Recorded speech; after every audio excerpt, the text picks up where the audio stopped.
4 ദിവസത്തെ തെരച്ചിലിനൊടുവിൽ ശരണ്യയെ കണ്ടെത്തി. ഏതായാലും എല്ലാവരും ശരണ്യയ്ക്ക് വേണ്ടി പ്രാർത്ഥിച്ച് കാത്തിരുന്നു. അതുപോലെ തന്നെ ഒരാപത്തുമില്ലാതെ ശരണ്യ തിരിച്ചെത്തി. പക്ഷേ ആ വരവ് ക്യാമറയുടെ മുമ്പിൽ ഇത്രയും ഫ്രഷായി ഒരു ക്ഷീണവും ഇല്ലാതെ ശരണ്യ വീട്ടുകാരോട് പറയാതെയാണ് ശരണ്യ ഈ മലയിലേക്ക് പോയത്. ഇങ്ങനെ 4 ദിവസം വെള്ളം മാത്രം കുടിച്ച് ഈ കൊടുങ്കാട്ടിൽ ജീവിച്ച ശരണ്യയ്ക്ക് ഇത്രയും എനർജി ഉണ്ടാവുമോ? ഏതായാലും ഡോക്ടേഴ്സ് പരിശോധിച്ചപ്പോൾ നല്ല ഹെൽത്തിനൊരു പ്രശ്നമില്ല, ആരോഗ്യവതിയാണ് എന്നാണ് ഡോക്ടർമാർ പറഞ്ഞത്. ശരണ്യ പറയുന്നത് ചെറുതായിട്ടൊന്ന് വഴിതെറ്റിയത് കൊണ്ടാണ് അവിടെ എത്തിപ്പെട്ടത്. താഴേക്ക് നോക്കിയപ്പോൾ ആരുമില്ല, മുകളിലേക്ക് നോക്കിയപ്പോഴും ആരുമില്ല. പിന്നെ താഴോട്ട് ഇറങ്ങിപ്പോയി. എന്നാൽ അവിടെ എത്തിയപ്പോൾ 6:45 വരെ ഇങ്ങനെ നടന്നു. പിന്നെ ഒരു കൂട്ടുകാരന് മെസ്സേജ് അയക്കാൻ നോക്കിയപ്പോൾ 1% മാത്രമേ ചാർജ് ഉണ്ടായിരുന്നുള്ളൂ. അത് മെസ്സേജ് അയക്കുന്നതിന് മുമ്പ് ഓഫായിപ്പോയി. നാദാപുരം സ്വദേശിയായ ശരണ്യ കർണാടകയിൽ കുടകിലെ ഏറ്റവും വലിയ കൊടുമുടിയായ തടിയൻ്റെമോൾ എന്ന മലയിലേക്കാണ് ശരണ്യ പോയത്.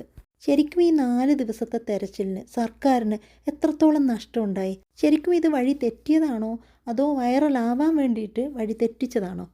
ഇതിനു മുമ്പ് ബാബു എന്നൊരു യുവാവ് ഇതുപോലെ മലയിൽ അകപ്പെട്ടപ്പോൾ സർക്കാരിന് എത്ര ലക്ഷങ്ങളാണ് നഷ്ടം വന്നത്.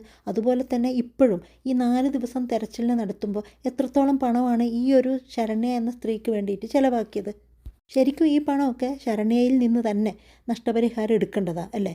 അല്ലാതെ ഇതുപോലെ തന്നെ നാളെ ഓരോ കുട്ടികളും അല്ലെങ്കിൽ ഓരോരുത്തരും ഇതുപോലെ വൈറലാവാൻ വേണ്ടിയോ അല്ല എങ്കിൽ എന്തെങ്കിലും മനസ്സിൻ്റെ അകത്തുള്ള എന്തെങ്കിലും ഒരു ലക്ഷ്യത്തിന് വേണ്ടിയിട്ട് ഇതുപോലെ ഓരോ കാര്യങ്ങൾ ചെയ്തു കഴിഞ്ഞാൽ എന്തു ചെയ്യും? അതുകൊണ്ട് തന്നെ ഈ ശരണ്യ എന്തിനിതുപോലെ ചെയ്തു? ശരിക്കും വഴി തെറ്റിയതാണോ? ഈ 4 ദിവസം ശരണ്യ എന്തുകൊണ്ടാണ് ഒരു ഒച്ച വയ്ക്കുകയോ അങ്ങനെ ഒന്നും ചെയ്യാത്തത്? പറയുന്നുണ്ട്, ഞാൻ ഒച്ച വെച്ചു, പിന്നെ ആദ്യത്തെ ദിവസം 6:45 വരെ ഞാൻ നടന്നു, രണ്ടാമത്തെ ദിവസം എനിക്ക് കാലിന് വേദന ആയതുകൊണ്ട് റെസ്റ്റ് എടുത്തു, മൂന്നാമത്തെ ദിവസം നല്ല മഴയായിരുന്നു, ഡ്രസ്സൊക്കെ നനഞ്ഞു, അതുകൊണ്ട് റെസ്റ്റ് എടുത്തു, കയ്യിൽ 500 മില്ലി ബോട്ടിലുള്ള വെള്ളവും ഒരു മൊബൈലും മാത്രമായിട്ടാണ് ശരണ്യ മലയിലേക്ക് പോയതെന്ന് പറയുന്നു. അതുപോലെ തന്നെ അരുവിയുടെ അടുത്താണ് താമസിച്ചത്. അതുകൊണ്ടായിരിക്കാം ഓരോ ദിവസവും 3 ലിറ്റർ വെള്ളമൊക്കെ കുടിച്ചാണ് ഈ 4 ദിവസം കഴിഞ്ഞു പോയതെന്ന്. ഈ ഒരു വെള്ളം മാത്രം കുടിച്ചിട്ട് ഇത്ര ആരോഗ്യവതിയായിട്ട് പുറത്തു വരാൻ പറ്റുമോ? പുറത്തു വരുമ്പം തന്നെ ആരെങ്കിലും താങ്ങി പിടിച്ചോ അങ്ങനെയൊന്നുമല്ല, ശരിക്കും നടന്നു തന്നെയാണ് പുറത്തു വന്നത്. എന്നാൽ ഇത്ര പെട്ടെന്ന് തന്നെ മൊബൈൽ ഓഫായി പോകാൻ, ഇതുപോലെയൊരു മലയിലേക്കൊക്കെ പോകുമ്പോൾ മൊബൈലൊക്കെ അത്രയും ശ്രദ്ധയോടുകൂടി ചാർജൊക്കെ ചെയ്തൊക്കെയല്ലേ പോകുന്നത്. ഇത്രയും പെട്ടെന്ന് മൊബൈൽ ചാർജ് ഓഫായിപ്പോയി.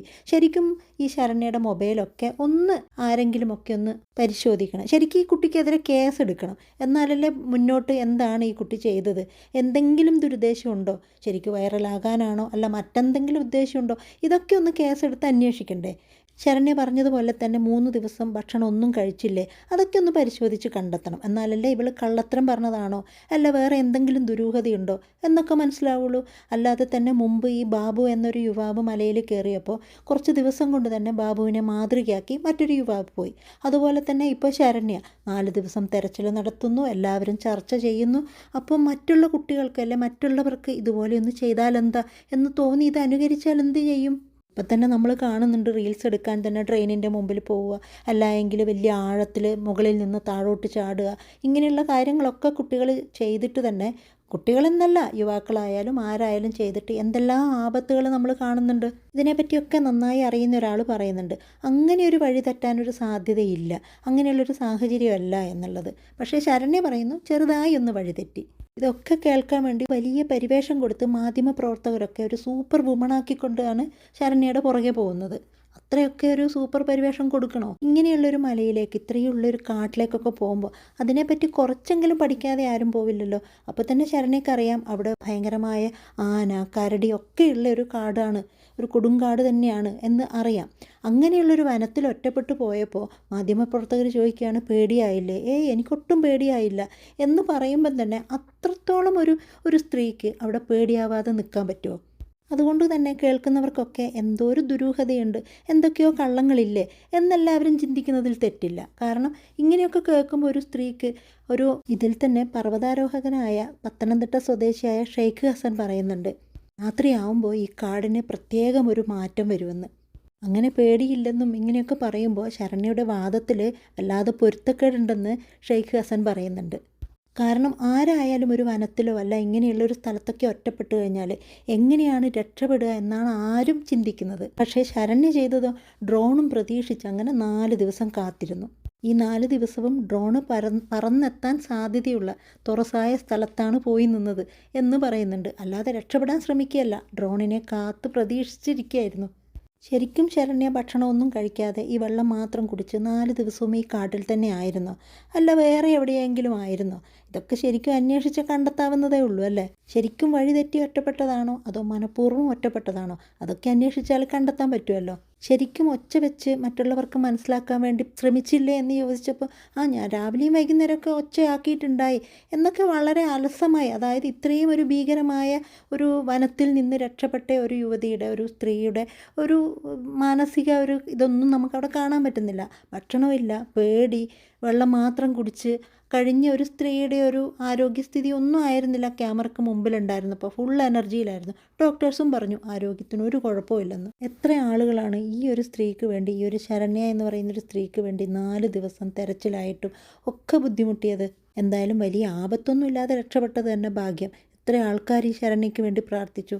ചിലവർ പറയുന്നു കഞ്ചാവൊക്കെ ആയതുകൊണ്ട് അങ്ങനെ എന്തെങ്കിലും ദുരുദ്ദേശമുള്ളത് കൊണ്ടാണ്.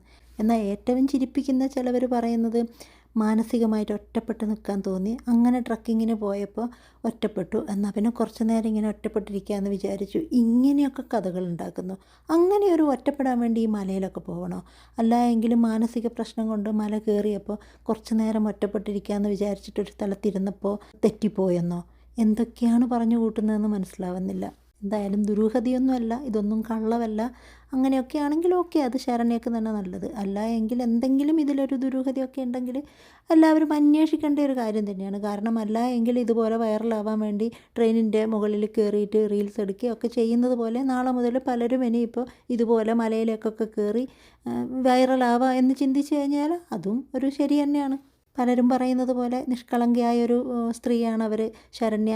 ഇതൊന്നും അവർ മനഃപൂർവ്വം ചെയ്തതല്ല. അങ്ങനെ ട്രക്കിങ്ങിന് പോയപ്പോൾ കൂട്ടം തെറ്റിപ്പോയതാണ് എന്നൊക്കെ പറയുന്നത് ശരിയാണെങ്കിൽ ഓക്കെ. അതേതായാലും എന്തായാലും അന്വേഷിച്ച് കണ്ടെത്തുന്നത് ഒരു നല്ലത് തന്നെയാണ്. കാരണം ഇതൊക്കെ കണ്ട് ട്രെയിനിൻ്റെ മുകളിൽ പോലും കയറി റീൽസ് എടുക്കുന്ന ഇന്നത്തെ യുവതലമുറ നാളെ ഇതേപോലെ ഇനിയിപ്പോൾ ഇതുപോലെ ഒരു മലയിലേക്ക് കയറിയിട്ട് കുറച്ച് ദിവസം ഇതേപോലെ കൂട്ടം തെറ്റി മാറി നിന്ന് കഴിഞ്ഞാൽ വൈറലാവാമല്ലോ.